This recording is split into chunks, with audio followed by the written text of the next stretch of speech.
하나님께서 여호수아와 함께 하시고 여호수아의 소문이 온 땅에 퍼져서 이방 사람들이 하나님의 백성을 두려워하던 그 모습과는 전혀 다른 모습이죠. 하나님이 진노하시니라로 시작합니다. 7장 1절의 말씀에 보면 마지막 부분에 여호와께서 이스라엘 자손들에게 진노하시니라 이렇게 말씀하시죠. 자, 반전 상황입니다. 반전 상황.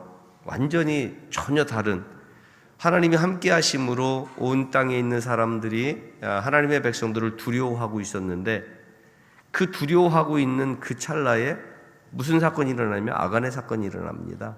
아간의 사건이 일어나면서 이제 반전의 상황들, 그러니까 7장 1절의 말씀에 보면 이스라엘 자손이 온전히 바친 물건으로 말미암아 범죄하였으니 이렇게 이야기합니다. 하나님께서 모든 물건을 어떻게 하라 했어요? 여리고에서 얻은 모든 것은 다 하나님의 것으로 돌리라고 이렇게 이야기했습니다. 근데 그 바친 물건으로 말미암아서 하나님의 명령대로 하지 않고 범죄했다.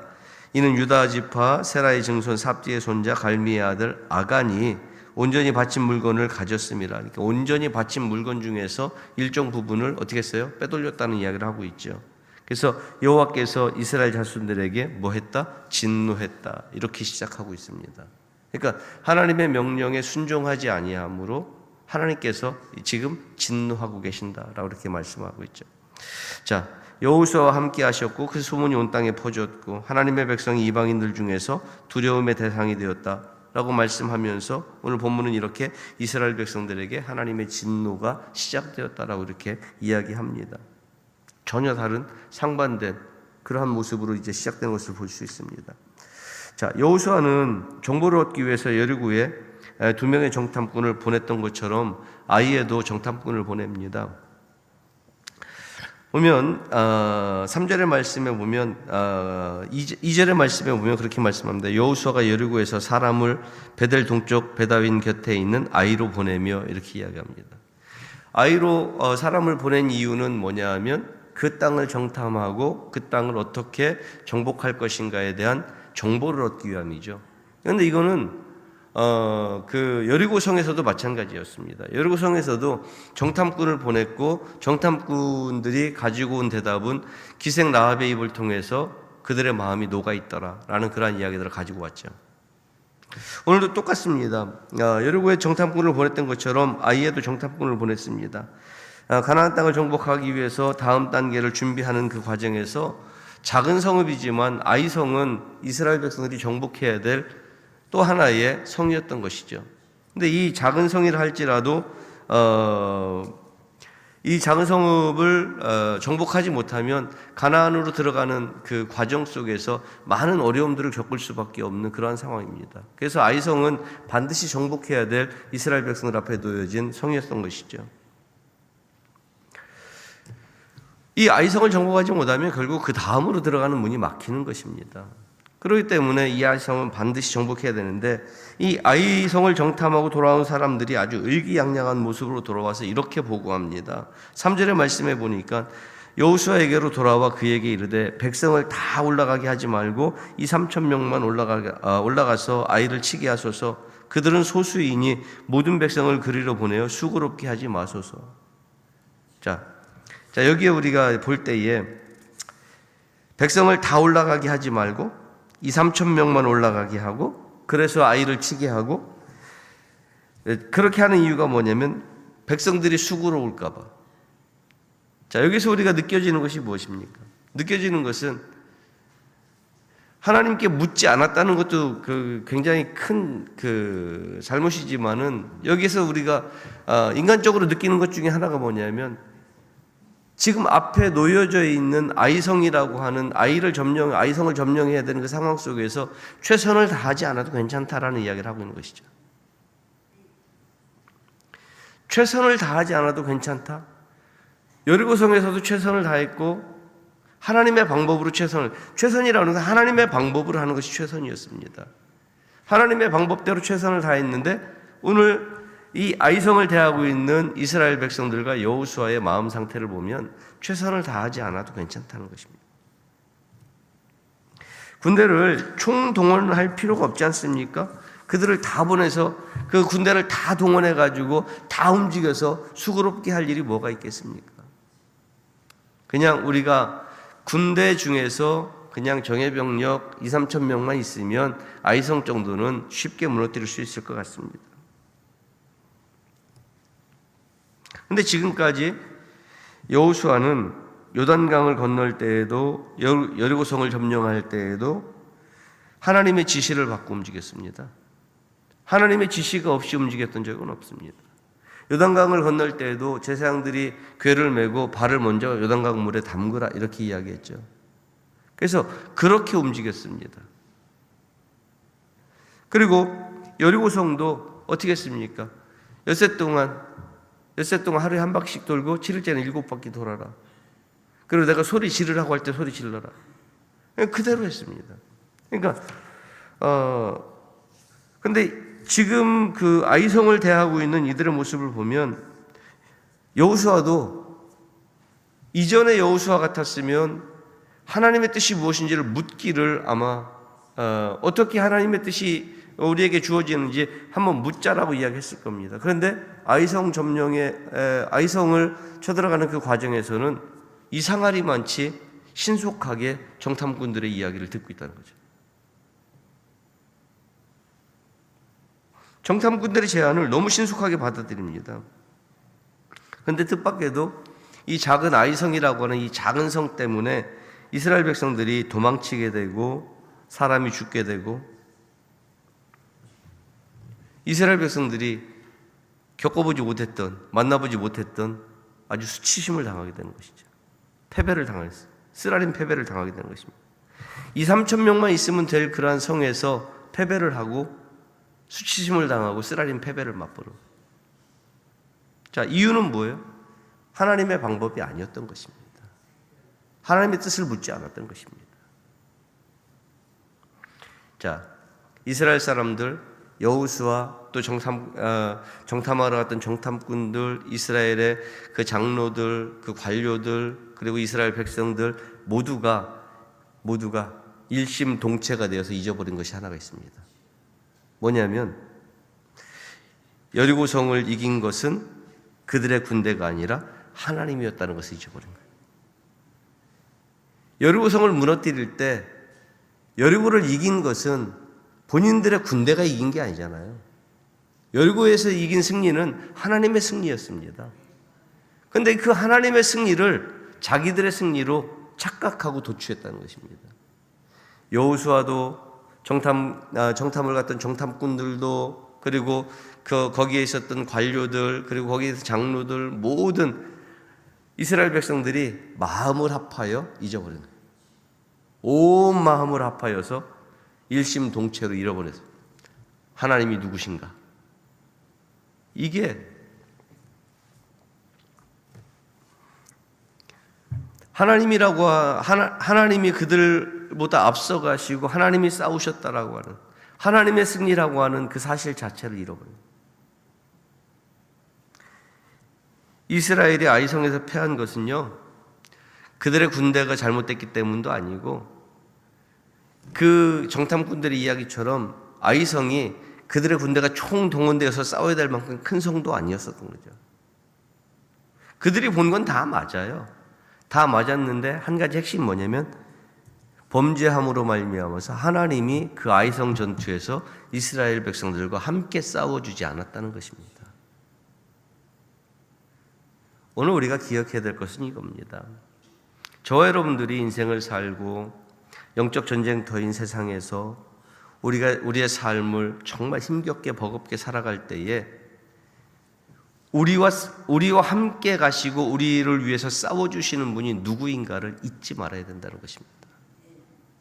여러분들의 인생에 동행해 주시고 여러분들의 삶을 지켜주시고 여러분들이 하고자 하는 모든 일들 속에 앞서가시면서 은혜를 베푸시는 분은 여호와 하나님, 성령을 통해서 우리에게 찾아와 주시는 줄 믿으시기 바랍니다.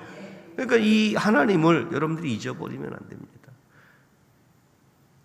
연무양문교회가 모두가 일심동체로 잊어버리면 연무양문교회 큰일 납니다. 누구 하나라도 살아있어야 됩니다. 목사가 잃어버리면 장로님은 살아계셔야 되고 장로님들은 살아계셔야 되고요. 장로님들도 잃어버리면 권사님들은 살아계셔야 됩니다. 그래야 교회가 소망이 있는 것입니다. 여러분, 성경의 교만은 패망의 선봉이라고 했습니다. 우리의 삶의 모든 현장이 하나님의 은혜라는 사실을 잊어버리는 순간 우리는 교만함에 빠지게 되는 줄 여러분 기억하시기 바랍니다. 그래서 하나님 앞에 겸손함으로 모든 민족 위에 뛰어나게 하시는 하나님의 은혜를 입는 그런 여러분들이 되시기를 주의 이름 간절히 축원합니다. 본문을 보면 아이성 전투에서 패했을 때 백성들의 마음이 어떻게 됐다 그래요? 물같이 녹았다 이렇게 이야기합니다.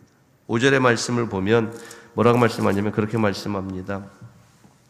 아이 사람들이 그들을 36명쯤 쳐 죽이고 성문 앞에서부터 스바림까지 쫓아가 내려가는 비탈길에서 쳤으므로 백성의 마음이 녹아 물같이 된지라. 백성의 마음이 녹아 뭐처럼 됐다? 물같이 됐다. 어서 많이 들어봤던 얘기죠. 앞에서 쭉 가다 보면 어서 많이 들어봤던 얘기 아니에요? 이스라엘을 위해서 싸우시는 하나님의 모습을 본 여리고 사람들이 라합의 입을 통해 여리고 사람들의 모습을 라합을 통해서 고백하게 한 말이 이 말이에요. 여리고 사람들의 마음이 물같이 녹았다. 여호수아서 2장 11절의 말씀에 보면 그렇게 말씀합니다. 우리가 듣자 곧 마음이 녹았고 너희로 말미암아 사람이 정신을 잃었나니 너희의 하나님 여호와는 위로는 하늘에서도 아래로는 땅에서도 하나님이시니라. 그러니까 우리가 듣자 곧 마음이 녹았다. 지금 이스라엘 백성들이 아이성 전투에서 패하고 난 다음에 그 다음에 그들의 마음이 물처럼 녹았는데 이 모습이 지금 누구의 모습이었냐면 여리고성 사람들이 하나님의 이야기를 들었을 때 하나님의 군대에 대한 하나님의 백성들에 대한 이야기를 들었을 때 그들의 마음이 녹았다 이렇게 이야기합니다. 근데 이제 아이성 앞에서 처지가 바뀌었죠.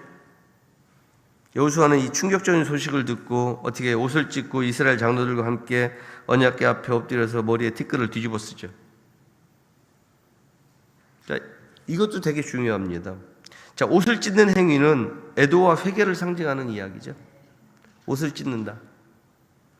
하나님 앞에서 옷을 찢는다. 이거는 애도와 회개를 상징하는 그러한 이야기입니다. 티끌을 뒤집어 썼다? 우리가 지금 엄청난 뭘 당하고 있다? 수치를 당하고 있다는 거예요. 수치를 당하고 있다. 자, 여호수아가 지금 당장 하나님 앞에서 애도와 회개를 상징하는 옷을 찢습니다. 그리고 수치를 의미하는 티끌을 뒤집었습니다. 누구와 함께? 이스라엘의 장로들과 함께. 그런데 지금 왜 자기들이 애도하고 있고 왜 자기들이 수치를 당하고 있는지 사실은 잘 몰라요. 하나님이 왜 우리에게 등을 돌리셨을까? 하나님이 등을 돌리신 이유를 몰라요. 근데 한 가지 아는 게 있어요. 뭐요? 지금 이 상황을 보니까 하나님이 뭐 하지 않아요? 기뻐하지 않아요. 이 상황을 볼 때에 그러니까 아이성이라고 하는 그 자그마한 성, 그 성을 점령하기 위해서 갔는데 그 성에서 36명이 죽었어요. 이스라엘 사람들이 이스라엘 정탐꾼들의 이야기로 하면 2-3천 명만 가면 희생 없이 그냥 간단하게 해결할 수 있는 그러한 그 아이성이었는데 그 아이성에서 36명이 죽었어요. 그리고 스바림까지 밀려가는 비탈길까지 쫓겨내려갔어요. 전쟁에서 패했어요. 이 상황을 바라볼 때 여호수아가 수치스럽고 하나님께서 왜 그러셨는지는 모르지만 굉장히 수치스러운 상황인 거죠. 이스라엘 백성들의 입장에서는 굉장히 수치스러운 상황이지만 그런 속에서도 이게 왜 하나님께서 등을 돌리셨을까? 이거는 잘 모르겠어요. 왜라고 하는 것에 대한 것은 답을 내리지 못했지만 여호수아가 그렇게 엎드릴 수 있었던 가장 큰 이유는 뭐냐면 하나님이 이 상황을 보니 하나님이 이 백성을 뭐 하지 않는다? 기뻐하지 않는다. 기뻐요.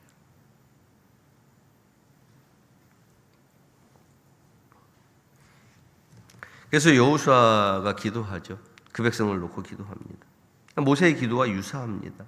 조상들이 하나님에 관해서 익히 들어서 알고 있었던 여호수아가 하나님이 자기 백성을 광야에서 버리기 위해서 약속의 땅으로 이끄신 것이 아니라는 것을 잘 압니다. 그래서 하나님이 여호수아에게 약속하신 말씀을 기억하죠.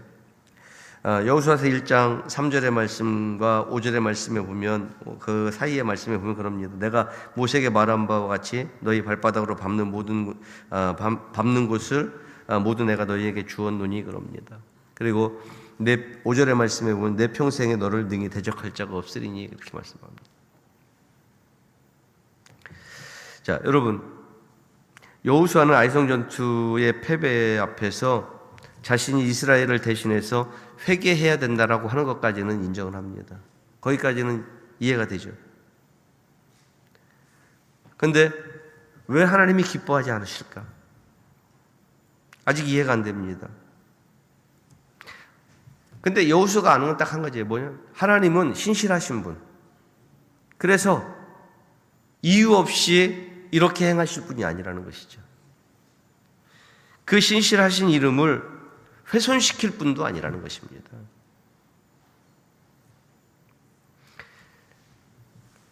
이스라엘이 패한 것은 하나님이 그들에게서 등을 돌렸기 때문이기도 하지만 등을 돌리게 된 이유는 그들 중에 반역의 행위가 있었기 때문입니다. 아간이라고 하는 사람이 죄를 지은 거죠. 오늘 하나님은 아간 개인의 죄로 보지 않고 뭐라고 말해요? 공동체의 죄로 봅니다. 공동체의 죄로. 자, 1절의 말씀에는 뭐라고 말씀하냐면 아간이 범죄한 사실에 대해서 이야기합니다. 온전히 바친 물건을 가졌음이라 여호와께서 이스라엘 자손들에게 진노하셨다. 그러니까 여기 보면 갈미의 아들 아간이 이렇게 이야기합니다. 갈미의 아들 아간이 온전히 바친 물건을 어떻게 했다? 감췄다는 거죠. 훔쳤다는 것입니다. 그런데 여러분 11절 말씀에 가서 보면 11절 우리 같이 한번 읽어볼까요? 11절 시작. 이스라엘이 범죄하여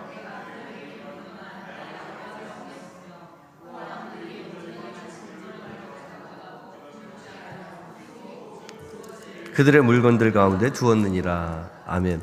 1절에서는 아간이라고 표현했습니다. 그렇죠? 단수로 표현해요. 단수로. 아간.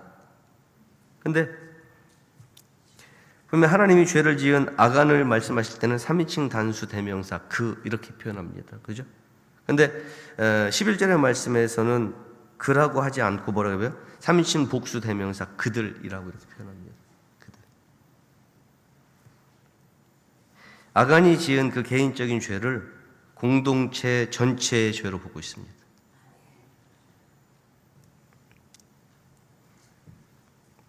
그래서 아간이 지은 개인적인 죄를 공동체 전체의 죄로다가 보시면서 이스라엘 전체를 기소하시는 것이죠.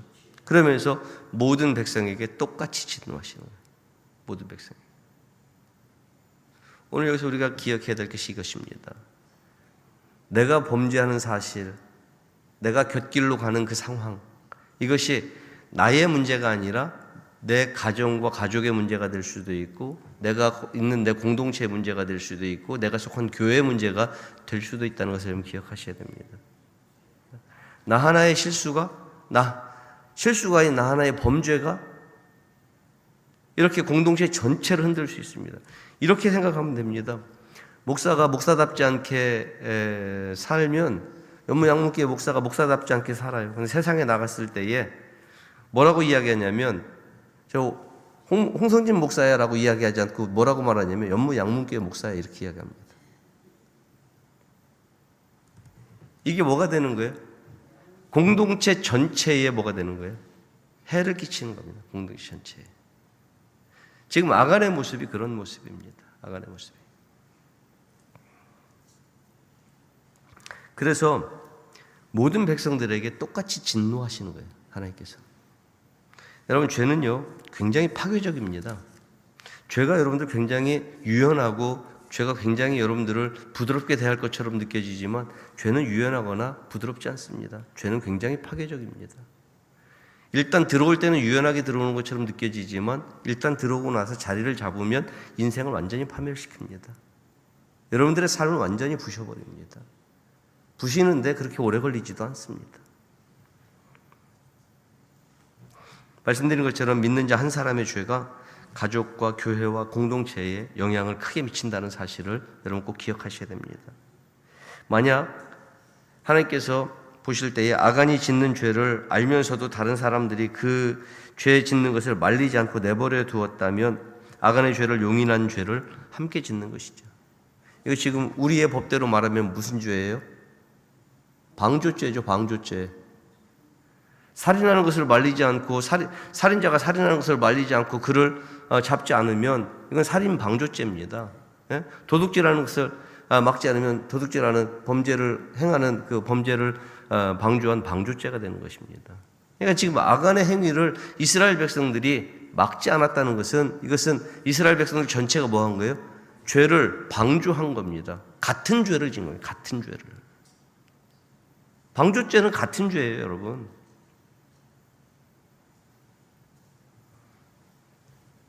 그래서 하나님이 여호수아에게 그들의 죄를 바로잡을 때까지 뭐 하지 않겠다? 그들을 위해서 싸우지 않겠다. 12절의 말씀에 보면 그러잖아요. 12절의 말씀에 보면 너희 중에서 바친 물건을 너희 중에서 멸하지 아니하면 내가 다시는 너희와 함께 있지 아니하리라. 다시는 내가 너희와 함께 있지. 자, 우리가 신앙생활을 하고 하나님의 사람으로 살아가면서 때로는 범죄할 수 있습니다. 때로는 실수할 수 있습니다. 때로는 우리가 잘못된 길로 우리의 발걸음이 잘못된 길로 갈 수도 있습니다. 그런데 중요한 것은 뭐냐면 이것을 해결하는 겁니다. 해결하는 방법. 예수 그리스도의 이름으로 회개하고 하나님의 은혜 안으로 돌아오는 역사가 있지 않으면 하나님은 우리와 함께하지 않는다고 말씀하십니다.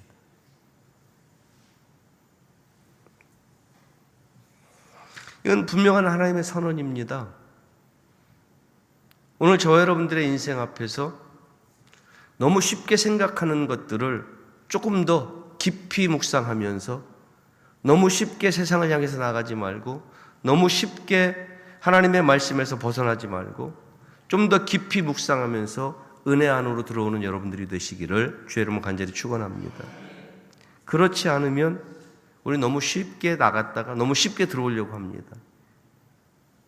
그러나 성경은 우리에게 뭐라고 말씀해요? 같은 죄를 반복하지 말라 이렇게 해요. 같은 죄를. 근데 우리가 너무 쉽게 생각하면 같은 죄를 반복하게 되는 것이죠. 여러분, 한 사람의 죄가 미치는 영향은 공동체 전체를 흔들고 공동체 전체를 죄인으로 만들 수 있다는 것입니다. 우리 모두 다 하나님 나라의 백성입니다. 성도라고 이름 지어진 자들이고 연무양문교회 성도라고 또 부름받은 그러한 자들입니다. 그리고 연무양문교회에 각자의 직분과 직책을 가지고 있는 자들입니다. 내가 하나님의 이름을 훼손하는 순간에 여러분 모두가 다 같은, 내가 하나님의 이름을 훼손할 때에 여러분들이 나를 방조하면 우리 모두가 다 같은 죄를 뒤집어 쓰게 된다는 사실을 여러분 기억하시기 바랍니다. 그래서 오늘 우리가 서로가 위로하고 서로가 권면하고 서로가 신앙의 앞선자가 되어서 손을 잡아주고 끌어주고 믿음의 공동체를 만들어가면서 죄인된 자로서가 아니라 믿음의 선한 공동체의 일원으로서 하나님의 이름을 높이는 저와 여러분들이 다 될 수 있기를 주님의 이름으로 간절히 축원합니다. 기도하겠습니다. 거룩하신 아버지 하나님, 은혜를 감사합니다. 한 사람의 죄가 공동체 안에서 어떤 영향을 미치는지 다시 한번 저희들 생각해 봅니다. 하나님, 나의 범죄함이 공동체를 무너뜨릴 수 있음을 다시 한번 돌아보면서 이제는 우리가 죄인으로서 공동체에 위해를 가하는 그러한 자들이 아니라 믿음의 선한 동역자로서 함께 손을 잡고 하나님의 이름을 높이는 자들이 되게 하여 주시옵소서. 감사를 드립니다. 예수님 이름으로 기도하옵나이다. 아멘.